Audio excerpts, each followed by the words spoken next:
ప్రతి వారం ఓటీటీలోకి కొత్త సినిమాలు, సీరీస్‌లు అడుగుపెడతాయి. కానీ అందులో తెలుగు సినిమాలను మాత్రం వేళ్ల మీద లెక్క పెట్టవచ్చు. ఇన్ని ఓటీటీలు ఉన్నా కూడా ప్రతి వారం తెలుగు ఆడియన్స్‌కు నిరాశ తప్పట్లేదు. తెలుగులో డబ్ అయ్యే సీరీస్‌లు, సినిమాలను వెతుక్కొని మరీ ఆనందపడుతున్నారు ఆడియన్స్ అయితే. కానీ ఈ వారం మాత్రం ఏకంగా 5 తెలుగు సినిమాలు ఓటీటీలో సందడి చేయబోతున్నాయి. తెలుగు మూవీ లవర్స్ అయితే వీకెండ్‌కు ఆ సినిమాలను అస్సలు మిస్ అవ్వద్దు. రొమాన్స్ నుండి థ్రిల్లర్లు, డ్రామా వరకు అన్ని జానర్ల సినిమాలు ఈ లిస్టులో ఉన్నాయి.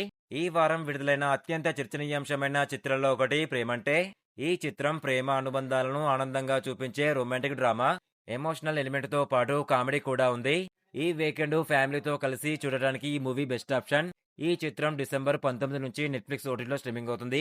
వరుణ్ సందేశ్ ప్రధాన పాత్రలో నటించిన తెలుగు వెబ్ సిరీస్ 'నయనం' ప్రమాదకరమైన ప్రయోగాలు చేసే వ్యక్తి కథను చెప్పే సైకలాజికల్ థ్రిల్లర్ మూవీ ఇది. సస్పెన్స్, ఊహించని మలుపులతో నిండిన ఈ సిరీస్ డిసెంబర్ 19 నుంచి జీ5 ఓటీటీలో స్ట్రీమింగ్ అవుతుంది. రొమాంటిక్ డ్రామాలను ఆస్వాదించే ప్రేక్షకుల కోసం 'రాజు వెడ్స్ రాంబాయ్' కూడా ఈ వారం ఓటీటీలో సందడి చేస్తుంది. ఈ చిత్రం సమాజం, కుటుంబం నుండి అడ్డంకులను అధిగమించే ఒక గ్రామీణ అబ్బాయి, అమ్మాయి ప్రేమ కథ. ఈ హార్ట్ టచింగ్ లవ్ స్టోరీని డిసెంబర్ 18 నుంచి ఈటీవీ ఓటీటీలో స్ట్రీమింగ్ అవుతుంది. ఫార్మా తెలుగు డబ్బింగ్ వెర్షన్ కూడా ఓటీటీలో అందుబాటులో ఉంది. ఫార్మా పరిశ్రమ సీక్రెట్స్‌ను, పోరాటాలను బహిర్గతం చేసే మెడికల్ థ్రిల్లర్ డ్రామా ఇది. ఈ చిత్రం డిసెంబర్ 19 నుంచి జియో హాట్‌స్టార్‌లో స్ట్రీమింగ్ అవుతుంది.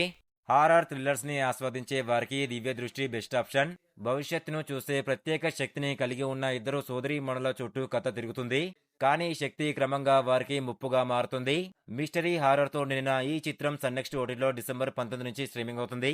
ఇలాంటి ఇంట్రెస్టింగ్ మూవీ రివ్యూస్ కావాలనుకుంటే మన ఇన్‌స్టాగ్రామ్, టెలిగ్రామ్, వాట్సాప్ గ్రూప్‌లో జాయిన్ అవ్వండి. బెస్ట్ న్యూస్ వస్తాయి ప్రతిరోజు. డిస్క్రిప్షన్‌లో లింక్ ఇచ్చాను. ఓపెన్ చేసి చూడండి.